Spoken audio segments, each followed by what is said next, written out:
Olá, tudo bem com você? O tema da aula de hoje é o lugar e o tempo. O que nós vamos trabalhar em o lugar e o tempo?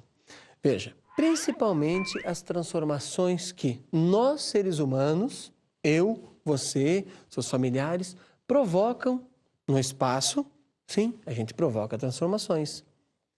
E também as transformações que a natureza provoca no espaço. Nós vamos comparar essas duas transformações. A nossa, dos seres humanos, e a da natureza. É importantíssimo que você entenda isso. O tempo transforma o espaço geográfico. Vou pedir para que você anote essa frase que eu acabei de falar. O tempo transforma o espaço geográfico. Como assim? Vamos imaginar o seguinte. A superfície do nosso planeta, ela sempre foi assim como está hoje? Com certeza não. Pense nas montanhas, nos morros, nas colinas, nas depressões forma de relevo, ok? Nos vales, houve mudanças ao longo do tempo. Nem o desenho dos continentes, como nós olhamos nos mapas hoje, foi sempre assim. Houve alteração ao longo do tempo. Pense, nós não temos notícias que hoje está nascendo uma montanha, correto? Mas as montanhas nasceram, elas cresceram e também elas vão desaparecer um dia. Como assim? A erosão vai fazer com que uma determinada montanha se transforme numa planície. Quem que desmancha as montanhas? Pense nessa palavra. Quem vai desmanchar as montanhas ou quem vai provocar a erosão em uma montanha? O vento é um agente que provoca a erosão na montanha. A temperatura. Como assim a temperatura ajuda a desmanchar uma montanha? Quando faz calor, ela aumenta, ela dilata. Quando faz frio, ela diminui, ela se contrai. As rochas da montanha vão aumentar e vão diminuir. E aumentando e diminuindo, ela vai se quebrar aos poucos.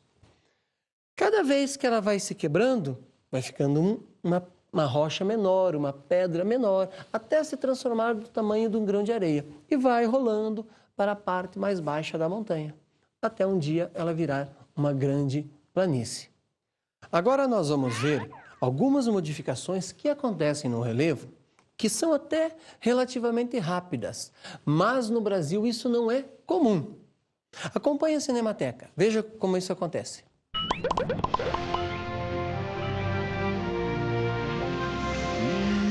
Cinemateca.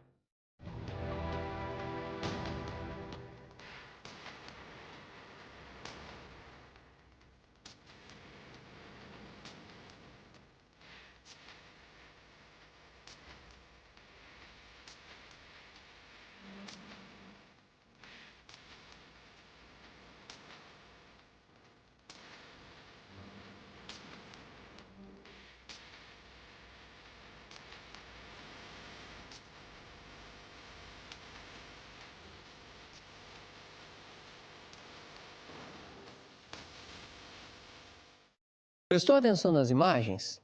Viu a lava vulcânica sendo espalhada por todos os lados?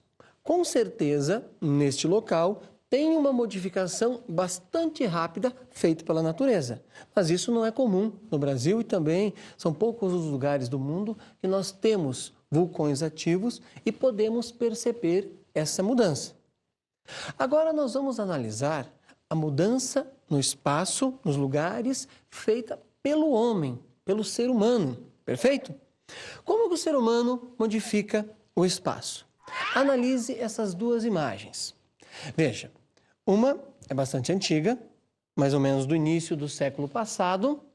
Veja como são os prédios desse lugar, como são as ruas. Dá até para imaginar a roupa que as pessoas estão vestindo. Note que praticamente não temos prédios altos, Agora compare com a imagem atual. Completamente mudado, né? Até a fotografia colorida já é uma mudança de tecnologia. Mas nós podemos perceber que as ruas são diferentes, as casas são diferentes, as construções têm um outro desenho.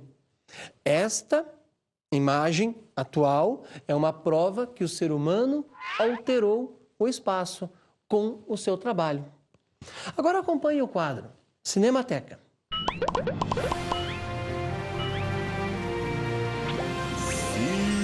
Cinemateca.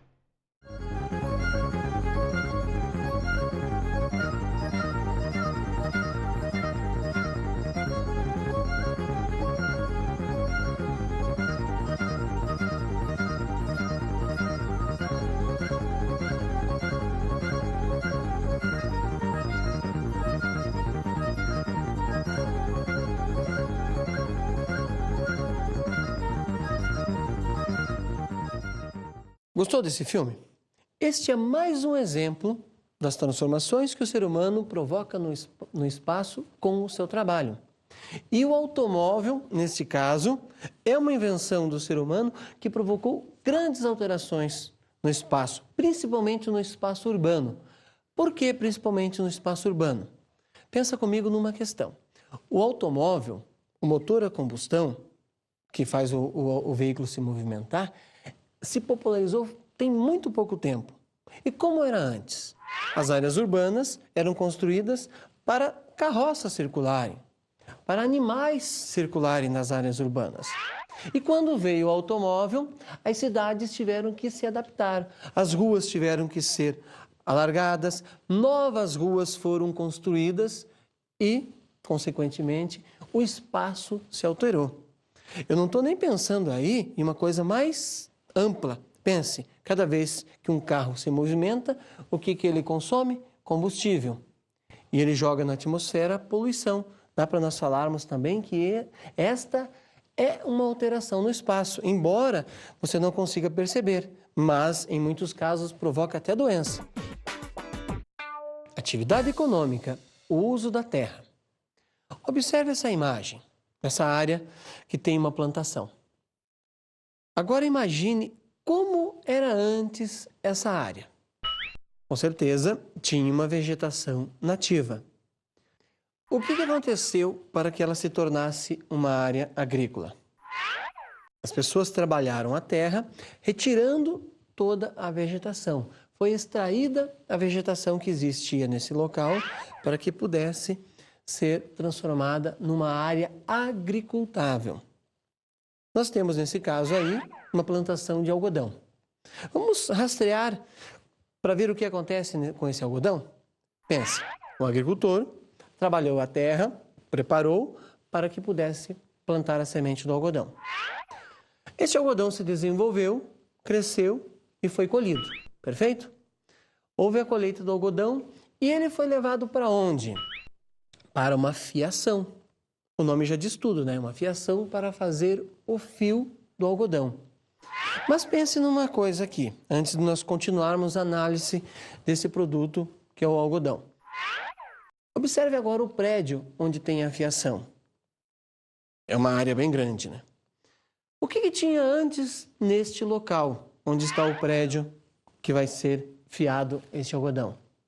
Com certeza também tinha uma vegetação nativa que foi retirada para que esse prédio fosse construído. Muito bem. Vamos continuar agora com a sequência do algodão. Faz-se o fio, foi trabalhada, né, essa matéria-prima que era o algodão, e você tem esse fio. Qual que é o próximo passo?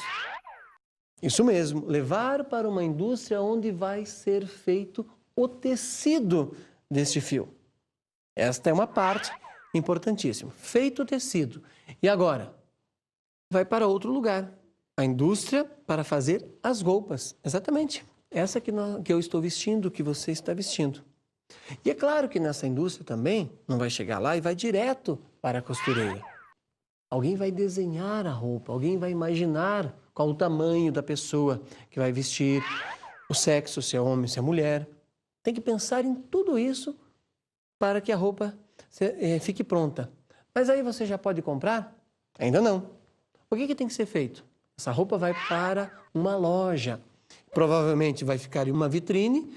Aí sim, você, o consumidor, vai conseguir comprar essa roupa. Mas será que sempre foi assim? Sempre existiram essas indústrias para fabricar roupas? Veja, sobre isso acompanhe o quadro Curiosidades Geográficas.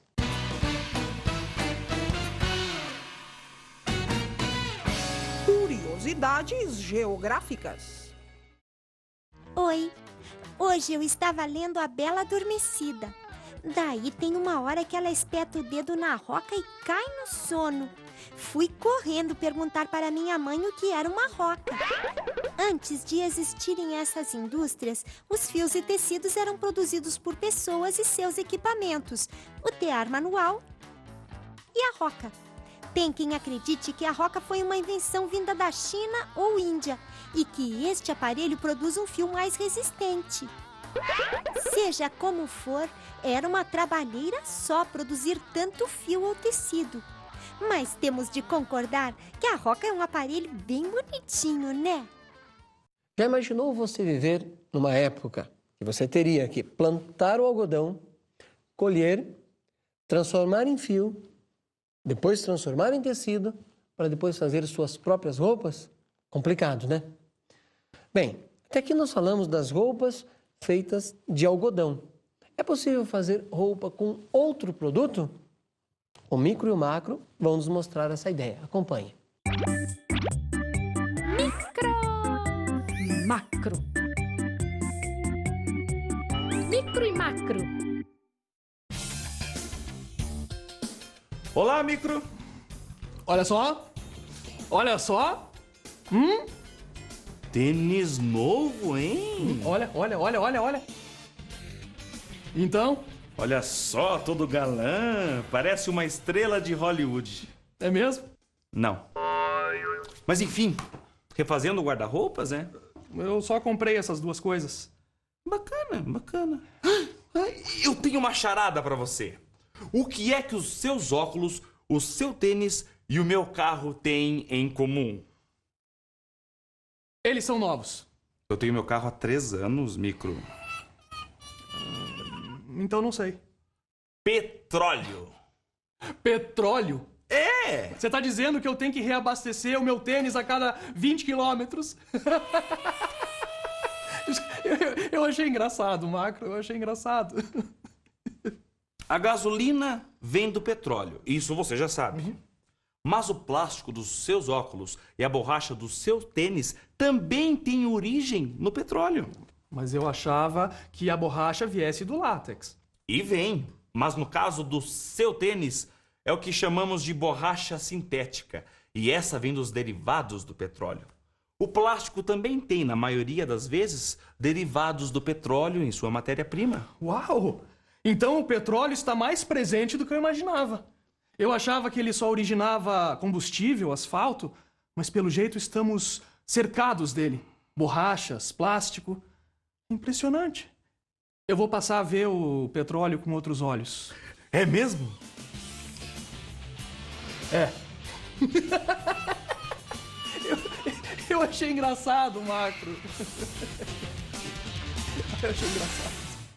Você sabia que o petróleo tinha tanta utilidade, inclusive nas nossas roupas?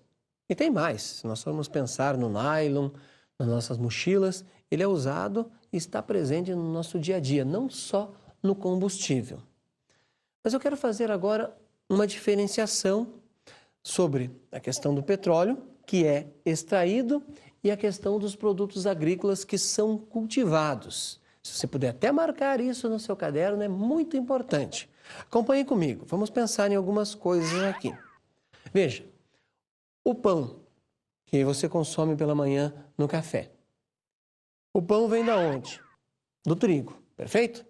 O trigo, alguém precisou cultivar. O agricultor plantou esse trigo, colheu, fez todo aquele processo, mandou para o moinho, no moinho foi transformado daí no trigo propriamente dito, que foi para a panificadora, que depois você foi lá e consumiu.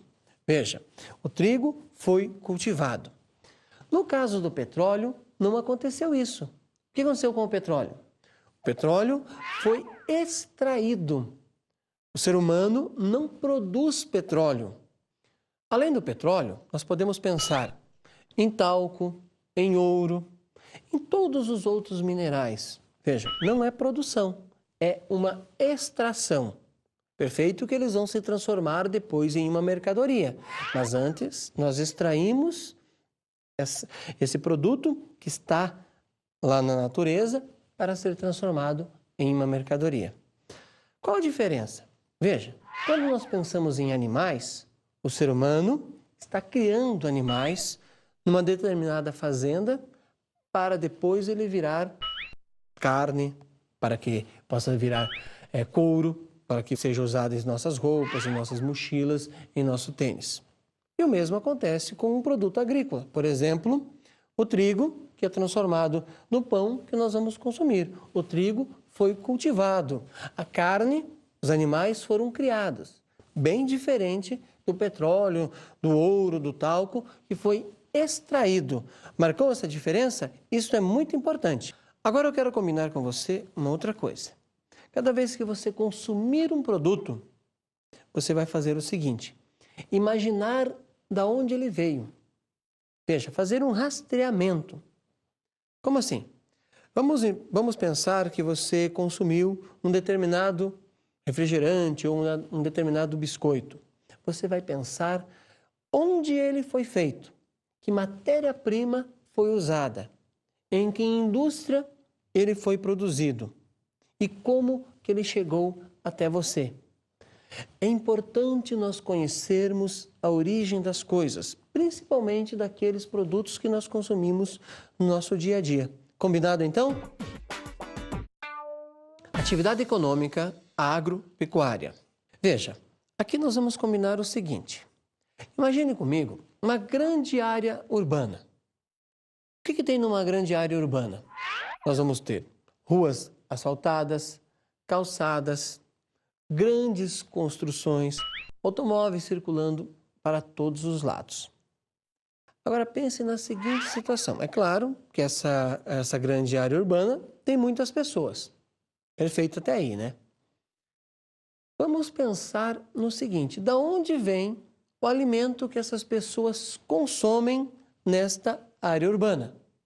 Porque em algumas delas são milhões de pessoas que vivem ali. De onde vêm suas frutas, leite, por exemplo, queijo, arroz, feijão, o trigo e assim por diante. Já imaginou se nessas áreas urbanas fosse cultivado o alimento que essas pessoas consomem? Existiria espaço para isso? É possível fazer isso? Você mora em uma área urbana ou em uma área rural? Se você mora na área urbana, de onde vem o seu alimento? Vamos agora ver uma questão bastante prática. Pense numa maçã. Você sabe de onde vem, pelo menos a grande parte das maçãs que o Brasil consome? Já pensou nisso? Uma boa parte das maçãs consumidas no Brasil vem de um município chamado Fraiburgo. Sabe onde fica? No estado de Santa Catarina. Aí eles plantam grandes áreas com macieiras que são colhidas, vão para câmeras frias, ficam ali depositadas por alguns dias até serem distribuídas por todos os estados do Brasil e até para o exterior. Sabia disso? Pense no café, outro produto que é muito consumido no Brasil, talvez o mais consumido em termos de líquido. De onde vem o café? A maior parte do nosso café vem de alguns estados, como Minas Gerais, São Paulo, Paraná e Espírito Santo. Esses são os estados que produzem em grande quantidade. Claro que ele existe também em outros estados brasileiros, mas esses são os principais. Pense agora na carne do frango. Quem mais produz isso no Brasil? Os grandes estados que produzem carne de frango são Paraná e Santa Catarina. Sabia disso? Veja, daí, quando esses frangos são criados, vão para o frigorífico, ali eles são embalados, distribui-se por todo o Brasil e também para vários lugares do mundo. Sabia disso também? E a carne suína? Em muitos casos a gente consome apenas a carne, mas ela se transforma em vários outros produtos, como salaminhos, presuntos. Já pensou de onde vem? Quem produz isso em grande quantidade? Vamos repetir aqui, Santa Catarina e Paraná. Agora tem uma pergunta para você. Você sabe de algum profissional que contribui para que o agricultor consiga ter uma produção maior? Para isso a gente vai chamar o camaleão, ele vai nos dar uma dica. Acompanhe.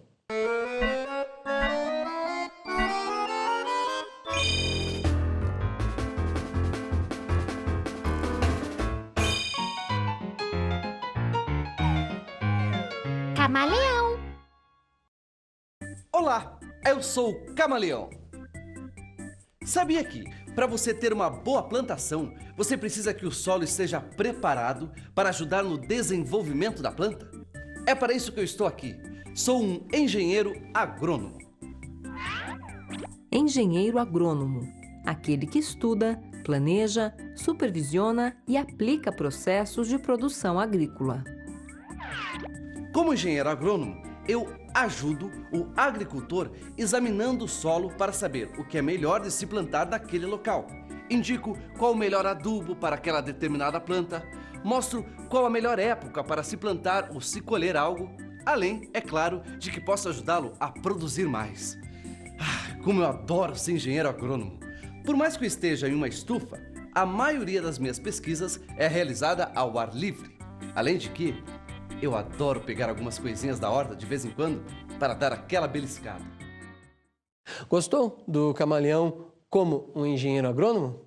Será que existem outros profissionais que trabalham nas áreas rurais? Existe sim. Por exemplo, o engenheiro florestal também trabalha numa área rural. Também o médico veterinário. Já pensou em ser um desses profissionais? Calma, tem tempo. Você vai pensar e um dia desses você decide. Agora nós vamos pensar na seguinte situação, ainda na área agrícola, na área rural. Pensa comigo, o arado puxado por um animal que é usado para trabalhar a terra. Veja nessa imagem o agricultor usando esse tipo de ferramenta. E agora o agricultor utilizando a enxada. Veja, essas ferramentas são muito antigas. Elas são usadas até hoje ainda para preparar a terra. Comparando essas duas imagens que você acabou de ver com a seguinte, colheitadeira. Imagine que aí tem um profissional que está pilotando esse equipamento, essa colheitadeira, e colhendo um determinado produto. Agora observe a outra imagem. Um trator puxando um arado. Tem um profissional, pode ser até o agricultor que está conduzindo essa máquina e trabalhando a terra. Tem diferença dessas últimas com as primeiras imagens? Claro que sim. É a produção. Quanto mais tecnologia eu tiver, a produção vai ser maior. Não concorda? Que se eu estiver arando a terra com o equipamento puxado por um animal, vai ser muito mais lento que quando isso acontecer com um trator. E na hora de colher? Se eu estiver colhendo com a mão, usando uma foice, por exemplo, e for colher com uma colheitadeira, claro que vai ser diferente. Com a colheitadeira vai ser muito mais rápido. Muito bem, nós estamos vendo como que o ser humano trabalha a terra e também modifica o espaço. Foi isso que analisamos até agora. Deixa eu fazer uma pergunta para você. É possível o ser humano usar a terra de maneira errada que vai prejudicar o meio ambiente? Para isso, nós vamos chamar o quadro Olhar Global. Acompanhe. Olhar Global. Olá! Você sabia que há pessoas que preparam a terra para o cultivo de forma errada? Olhe só! Aqui, esse agricultor usou a queimada para limpar o terreno e preparar o solo para a próxima semeadura. Esse é um processo rápido e que não precisa de investimento financeiro, mas ao mesmo tempo prejudica o solo, porque na verdade a queimada faz com que o solo perca os nutrientes e mate os micro-organismos que ajudam no desenvolvimento das plantas. E se isso for feito de maneira contínua, chega ao ponto de o solo não conseguir produzir mais nada. O homem pode mudar a natureza para seu proveito, mas às vezes ele muda prejudicando não só a terra, mas a si mesmo. Isso mesmo. Existem pessoas que preparam a terra de maneira errada e prejudicam o meio ambiente. Mas isso pode ser resolvido e você pode colaborar. Sabe como? Vamos lá, vou te dar algumas dicas.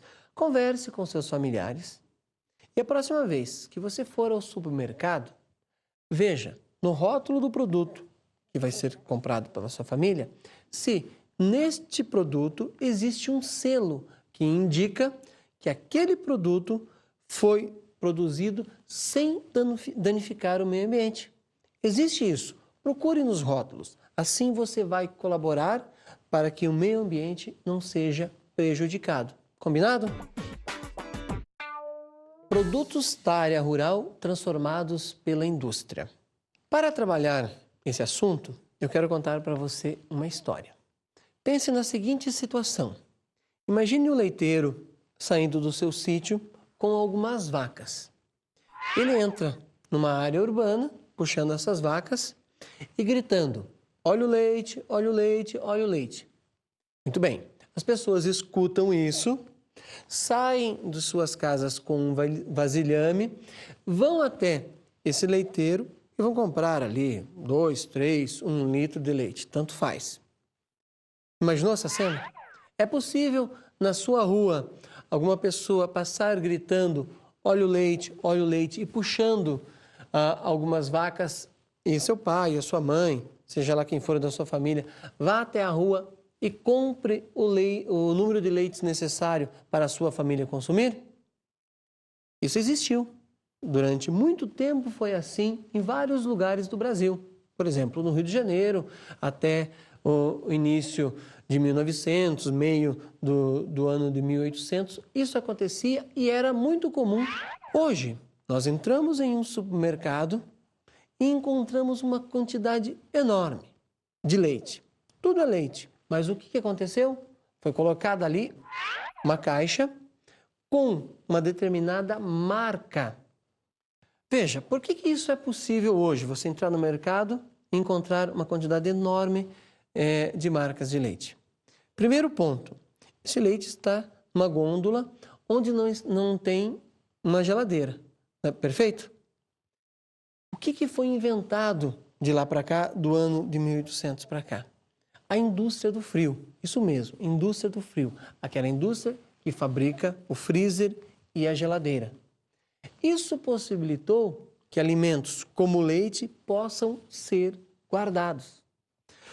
Antigamente, daquela historinha que eu te falei, o leiteiro passava todos os dias porque as pessoas não tinham como guardar aquele leite por mais tempo. Não existia geladeira. Tinha que ser consumido em poucas horas, caso contrário, ele ia estragar. A indústria evoluiu e inventou, por exemplo, a caixa longa-vida, o nome é bastante sugestivo, que possibilita que nós possamos ter leite em estoque em casa ou ficar parado ali na prateleira do supermercado até que ele seja consumido. Citamos o caso do leite, mas existem outros produtos? Claro que sim, é só você pensar nos sucos. Vamos imaginar agora, eu quero que você faça um esforço nesse sentido, como que era antes sem a geladeira. Como que as pessoas guardavam as coisas. Ou imagine como que seria a sua casa sem geladeira ou sem freezer. Como que os alimentos seriam conservados. E vamos chamar o Capitão Mergulhão para nos dar uma ajuda sobre isso? Como que era antes da geladeira? Vamos lá.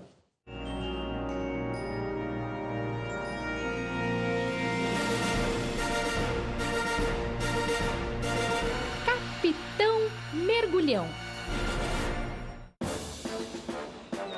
Yuhu, Marujo! Você sabe muito bem que eu sempre estou atrás de um bom tesouro. E você também sabe que nem sempre tesouro é ouro ou pedras preciosas. Não. Tesouro é tudo aquilo que tem valor para você. Por exemplo, quando estou com fome, um bom tesouro para mim é uma costelinha assada na brasa, com aquela farofinha, aquela maionese de batata. Que delícia! De qualquer forma, você sabia que especiarias já tiveram quase o mesmo valor de ouro? Pois é! Meus antecessores, os navegadores da época das grandes navegações, saíam de Portugal, Espanha, Inglaterra e França em busca de pimentas, noz moscada e outras especiarias. Agora, adivinha para quê? Porque essas especiarias ajudam a conservar os alimentos por mais tempo, já que naquela época não havia nem geladeira, nem freezer.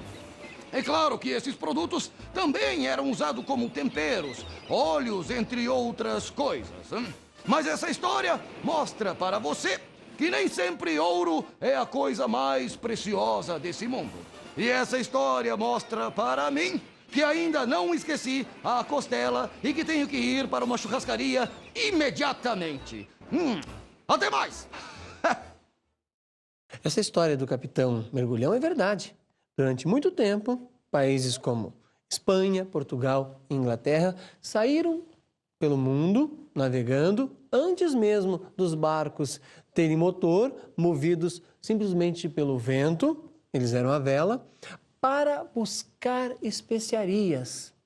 Essas especiarias tinham um objetivo: conservar os alimentos. Naquela época não existia geladeira. Por isso que as especiarias eram tão caras, tinham um valor muito alto e compensava que se viajasse longe para conseguir essas especiarias como noz moscada, pimenta, entre outras. Muito bem, falamos aqui de produtos industrializados como o leite, os sucos que a indústria hoje consegue colocar, por exemplo, numa caixa longa-vida. Mas tem produtos que nós consumimos no nosso dia a dia que não são transformados pela indústria e que vêm direto da área rural? Existe sim, são os hortifrutigranjeiros. Por exemplo, as raízes, alface, tomate e até algumas frutas. Agora, pense, esses produtos vieram de próximo, muito próximo de suas casas ou eles vieram de outros lugares? Alguns não podem viajar grandes distâncias para que sejam consumidos. Outros já se tornam possíveis. Por exemplo, o tomate é possível viajar uma distância mais longa, mas isso não acontece, por exemplo, com a alface. Tem que se tomar um cuidado maior, caso contrário, vai ficar muito caro para que ele seja consumido. Falamos de alimentos, perfeito? Agora vamos pensar aí na sua sala. Tem produtos que vêm de regiões agrícolas que você está consumindo na sala? Pense na sua borracha. Como que ela chegou até aí? Veja, primeiro, alguém teve que extrair o látex da seringueira e depois esse látex foi levado para uma indústria para que ele pudesse chegar em uma livraria para depois ser consumido. A borracha é um exemplo. Vamos pensar no lápis? Como que ele chegou até você? Primeiro, alguém teve que plantar a árvore. Essa árvore se desenvolveu, cresceu, foi cortada, levada para uma indústria, transformada em lápis, chegou a uma loja, uma livraria, por exemplo, e você consumiu. Continuando ainda dentro desse assunto, vamos ver o quadro Você Conhece? Você conhece? Você conhece? Você conhece? Você conhece? E chegou a hora do nosso jogo Você Conhece? Aqui está uma imagem completamente desfocada. Darei 3 dicas e a cada dica a imagem vai ficando menos desfocada, certo? Você terá 5 segundos para pensar. No final, veremos que imagem é. Pronto? Então, vamos lá! A primeira dica é um local de comércio onde vão várias pessoas e vendedores.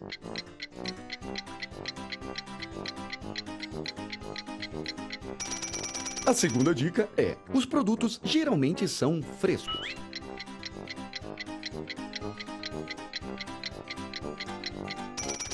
A terceira dica é: os produtos vendidos vêm, em sua maioria, da área rural.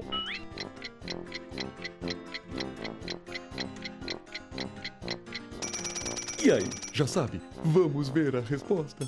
Aí está! É a feira. Você já deve ter ido a uma feira com seus pais. Lá você encontra frutas e legumes fresquinhos para comprar. E aí, acertou? Se não acertou, não fique chateado. E se acertou, parabéns! E aqui encerra o nosso jogo Você Conhece? Gostou da ideia do Você Conhece? Deixa eu fazer uma pergunta para você. Você vai com seus familiares à feira ou ao supermercado? Se você for, combine com eles, da próxima vez, de procurar também produtos sem agrotóxico. Por que isso? Muito melhor para a nossa saúde, e aqueles produtos que não têm agrotóxico, o que acontece? Não prejudicam o meio ambiente. Combinado assim? Então, dessa forma, nós vamos encerrar a aula e eu quero dizer para você o seguinte: quando for consumir um produto, seja alimento, ou for comprar uma roupa, ou um tênis, ou uma borracha, um lápis, seja o que for, pense de onde ele veio, como foi cultivado, ou se ali tem algum produto que foi extraído da natureza. Combinado? Tchau, tchau.